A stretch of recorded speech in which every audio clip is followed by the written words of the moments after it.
Assalamualaikum warahmatullahi wabarakatuh. Perkenalkan, nama saya Vira Selvia Malvalina dari kelas MPI 3A. Di sini saya akan mempresentasikan tugas UAS mata kuliah Teknologi Pembelajaran yang diampu oleh Ibu Dr. Indah Komsiah MPD. Di bab pertama, saya akan menjelaskan tentang pengembangan sistem pembelajaran, konsepsi, dan model-modelnya. Definisi pengembangan sistem pembelajaran. Pengembangan sistem pembelajaran berarti suatu proses yang secara sistematis dan logis untuk mempelajari problem-problem pembelajaran agar mendapatkan pemecahan yang teruji validitasnya dan praktis bisa dilaksanakan. Konsep sistem pembelajaran. Sistem pembelajaran adalah suatu kombinasi yang terorganisir yang meliputi unsur-unsur manusiawi, material, fasilitas, perlengkapan, dan prosedur yang berinteraksi untuk mencapai suatu tujuan.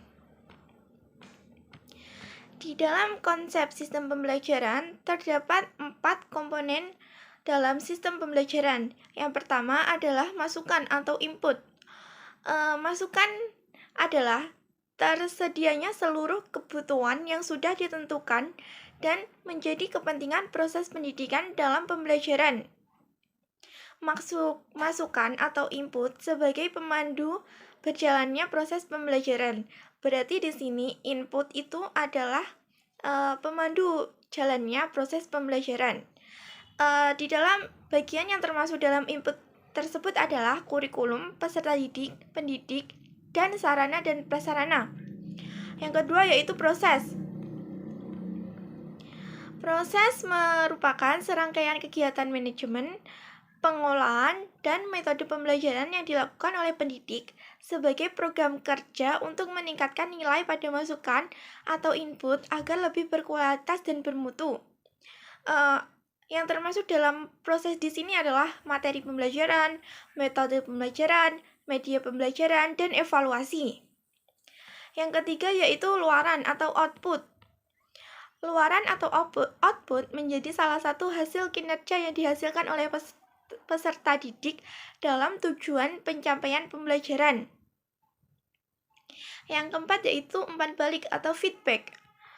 Umpan balik yaitu informasi yang diperlukan untuk meningkatkan efektivitas proses dalam sebuah sistem pembelajaran. Umpan balik ini berisi tentang informasi yang dapat dijadikan sebagai masukan atau input untuk memperbaiki kelemahan-kelemahan yang terjadi pada setiap komponen dalam sistem pembelajaran. Selanjutnya yaitu model sistem pengembangan pembelajaran. Di sini model sistem pengembangan pembelajaran ada 4. Yang pertama yaitu model Dick and Carey, yang kedua model 4D, yang ketiga model PPSI, yang keempat adalah model Azure. Model desain sistem pembelajaran ini biasanya menggambarkan tentang langkah-langkah atau prosedur yang perlu ditempuh untuk menciptakan aktivitas pembelajaran yang efektif, efisien, dan menarik. Yang pertama yaitu adalah model Dick and Carey. Model Dick and Carey ini sudah banyak yang memakai model Dick and Carey ini.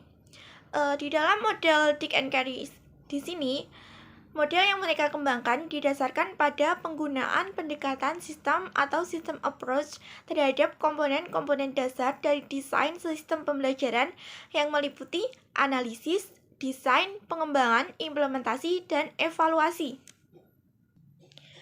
Model desain sistem pembelajaran yang dikembangkan oleh Dick and Carey ini terdiri atas beberapa komponen dan subbab komponen yang perlu dilakukan untuk membuat rancangan aktivitas pembelajaran yang lebih besar. Yang kedua yaitu model 4D. Model pengembangan 4D ini merupakan model pengembangan perangkat pembelajaran yang dikembangkan oleh S. Thalgarajan, Dorothy S. Semel, dan Melvin E. Semel. Model pengembangan 4D ini terdiri atas 4 tahap utama yaitu pendefinisian, perancangan atau desain, develop atau pengembangan, dan penyebaran atau disseminate. Yang ketiga yaitu model PPSI. Model PPSI atau prosedur pengembangan sistem instruksional secara garis besar adalah model pengembangan PPSI mengikuti pola dan siklus pengembangan. Model pengembangan PPSI ini dilakukan untuk rancangan pembelajaran sebagaimana berikut ini, yaitu perumusan tujuan, pengembangan alat evaluasi, kegiatan belajar, pengembangan program kegiatan, dan pelaksanaan pengembangan. Yang keempat atau yang terakhir adalah model Azure. Model Azure ini berfokus pada perencanaan pembelajaran yang digunakan dalam situasi pembelajaran kelas dunia nyata. Model desain sistem pembelajaran ini terlihat sederhana dibandingkan dengan model desain sistem pembelajaran lainnya seperti model Dick and Carey. Langkah-langkah penting yang harus dilakukan dalam model desain sistem pembelajaran Azure adalah beberapa kegiatan berikut ini, yaitu menganalisis karakteristik siswa atau peserta didik, menetapkan tujuan pembelajaran, memilih media, metode pembelajaran, bahan ajar atau metode, media pemilihan bahan ajar, penggunaan bahan ajar, melibatkan peserta didik dalam kegiatan belajar atau minat peserta didik untuk berpartisipasi, mengevaluasi dan merevisi program pembelajaran.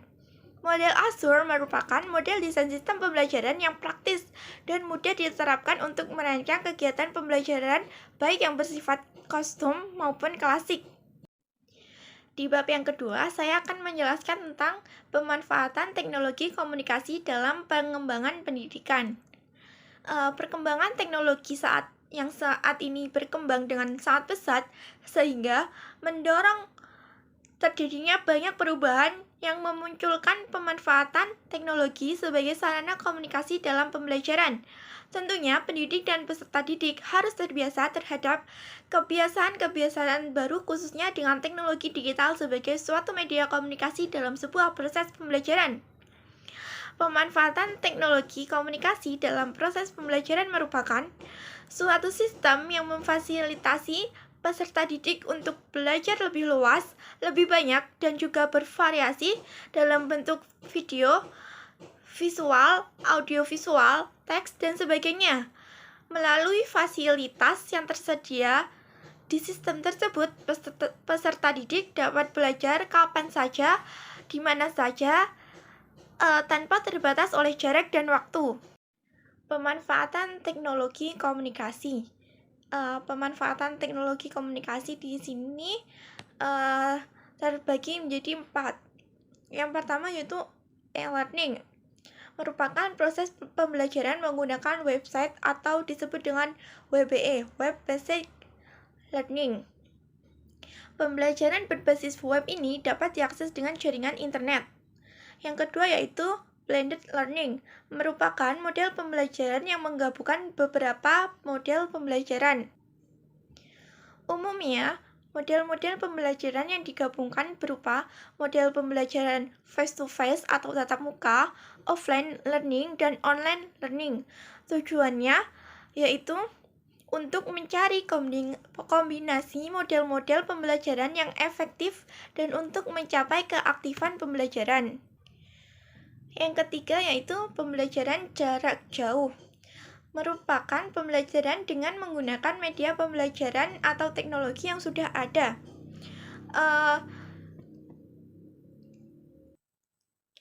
Dalam pembelajaran jarak jauh, guru dan peserta didik tidak bertatap muka secara langsung dalam pembelajaran. Jarak jauh ini memungkinkan antara guru dan peserta didik berbeda tempat, bahkan bisa dipisahkan oleh jarak yang sangat jauh. Yang keempat atau yang terakhir yaitu belajar dengan bantuan komputer. Dengan menggunakan komputer, masyarakat dapat mempunyai akses yang cepat terhadap informasi sehingga peserta didik dan pendidik dapat berkomunikasi dengan cepat dan mendapatkan informasi secara cepat. Belajar dengan berbantuan komputer ini, kita juga dapat melaksanakan pembelajaran jarak jauh dan kita juga bisa mengolah data, mencatat kehadiran, dan sebagainya. Dampak positif dan negatif teknologi komunikasi. teknologi tidak hanya mendatangkan dampak positif saja, melainkan juga dapat mendatangkan dampak negatif dalam perkembangan ilmu pengetahuan dan teknologi. Seperti berikut ini. Dampak positifnya yaitu muncul berbagai sumber belajar. Siswa tidak hanya menggunakan buku sebagai sumber belajar, tapi siswa juga dapat menggunakan internet, Google, web, YouTube, dan lain-lainnya sebagai sumber belajar. Yang kedua yaitu pembelajaran secara daring. Dengan perkembangan teknologi yang semakin berkembang saat ini, kita dapat melaksanakan pembelajaran jarak jauh atau online. Yang ketiga yaitu inovasi dalam pembelajaran. Yang keempat, kecepatan dalam mengakses informasi. Dan yang terakhir yaitu mempermudah komunikasi. Dampak negatifnya yaitu tindakan cyberbullying atau kejahatan dalam tindakan cyberbullying yaitu kejahatan dalam bermain internet atau bermedsos. Yang kedua yaitu menimbulkan sikap apatis, tidak mau tahu dengan lingkungannya. Yang ketiga yaitu penggunaan internet yang mahal. Yang keempat menyebabkan ketergantungan. Dan yang kelima yaitu information overload, yaitu di dalam bermedsos atau bermain internet kita biasanya mendapatkan informasi yang berlebih-lebihan sehingga dapat menimbulkan kejahatan dalam berinternet seperti cyberbullying, pornografi, dan lain sebagainya.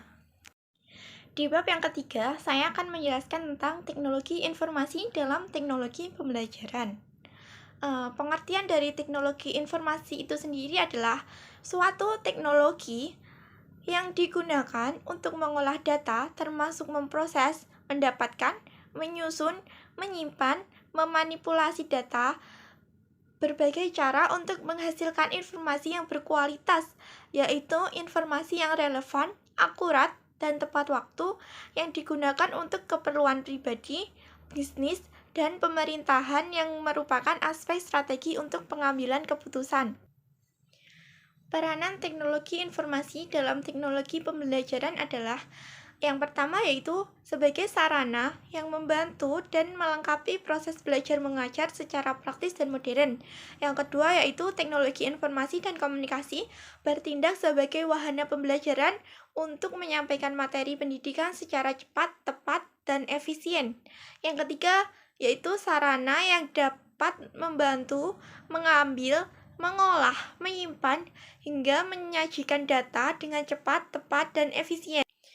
Manfaat menggunakan teknologi informasi komunikasi dalam teknologi pembelajaran yaitu untuk meningkatkan kualitas produk dan layanan, untuk mempercepat dan mengefektifkan proses belajar dan mengajar, meningkatkan efisiensi dan efektivitas belajar dan mengajar, meningkatkan kualitas dan produktivitas SDM. Hambatan dalam penggunaan teknologi informasi komunikasi dalam teknologi pembelajaran adalah belum meratanya infrastruktur yang mendukung penerapan teknologi informasi di bidang pendidikan merupakan permasalahan awal yang harus segera diselesaikan oleh pihak yang berwenang. Karena tanpa adanya infrastruktur yang mendukung, maka penerapan teknologi informasi di bidang pendidikan hanya akan menjadi impian semata. Yang kedua yaitu ketidaksiapan sumber daya manusia untuk memanfaatkan teknologi informasi dalam proses pembelajaran.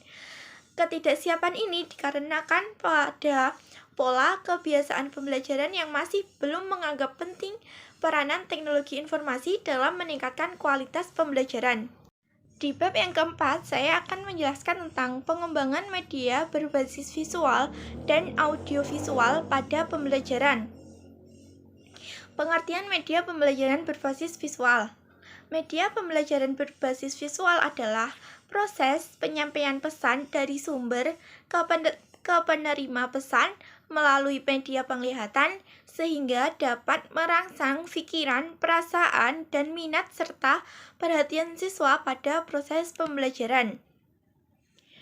Visual adalah penggunaan materi yang penyerapannya melalui pandangan. Jadi, media visual yaitu media yang berfungsi untuk menyalurkan pesan dari sumber ke penerima pesan. Saluran yang dipakai menyangkut indera penglihatan. Pesan yang akan disampaikan dituangkan ke dalam simbol-simbol komunikasi visual. Simbol-simbol tersebut perlu dipahami, artinya agar proses penyampaian pesan dapat berhasil dan efisien. Peran media berbasis visual dalam pembelajaran. Yang pertama yaitu media visual dapat memperlancar pemahaman dan memperkuat ingatan. Yang kedua, media visual dapat pula menumbuhkan minat peserta didik dan dapat memberikan hubungan antara isi materi pelajaran dengan dunia nyata. Yang ketiga yaitu media pembelajaran visual dapat menumbuhkan motivasi siswa serta dapat memberikan hubungan antara isi materi pelajaran dengan dunia nyata. Jadi di sini berarti siswa atau peserta didik dapat menyangkut pautkan isi dari materi pelajaran tersebut dengan problem atau masalah yang ada di dalam dunia nyata. Macam-macam media pembelajaran berbasis visual. Macam-macam media pembelajaran berbasis visual ini dibedakan menjadi dua. Yang pertama yaitu media visual proyeksi, yang kedua media visual non-proyeksi. Media visual proyeksi di sini terdapat beberapa jenis seperti overhead projector atau OHP, slide, frame sheet, opaque project, microfiche, film atau video. Yang kedua yaitu media visual non-proyeksi. Macam-macam media pembelajaran non-proyeksi di sini adalah gambar atau foto, sketsa, diagram, bagan, grafik, poster, peta atau global, dan papan tulis. Pengertian media audiovisual. Media audiovisual adalah media pengajaran dan media pendidikan yang mengaktifkan mata dan telinga peserta didik dalam waktu proses belajar mengajar berlangsung. Media audiovisual yaitu jenis media yang selain mengandung unsur suara juga mengandung unsur gambar yang dapat dilihat seperti rekaman video, berbagai ukuran film, slide, suara, dan lain sebagainya. Media audiovisual merupakan media yang sangat efektif untuk proses pembelajaran massal. Untuk proses pembelajaran massal individual maupun berkelompok, karena penggunaan media tersebut membantu peserta didik secara langsung melihat dan mendengar suatu kejadian atau peristiwa yang ditayangkan, sehingga mempunyai gambaran yang lebih luas dalam menuangkan ide-ide, gagasan, dan pemikiran dalam bentuk tulisan. Macam-macam media audiovisual. Di sini macam-macam media audiovisual ada dua. Yang pertama yaitu audiovisual diam, yang kedua yaitu audiovisual gerak. Audiovisual diam yaitu media yang menampilkan suara dan gambar diam seperti film bingkai suara, sound slides, film rangkai suara, cetak suara. Yang kedua yaitu audiovisual gerak, yaitu media yang dapat menampilkan unsur suara dan gambar yang bergerak seperti film suara dan video-video kaset. Macam-macam media audiovisual gerak diantaranya adalah TV, film, dan video.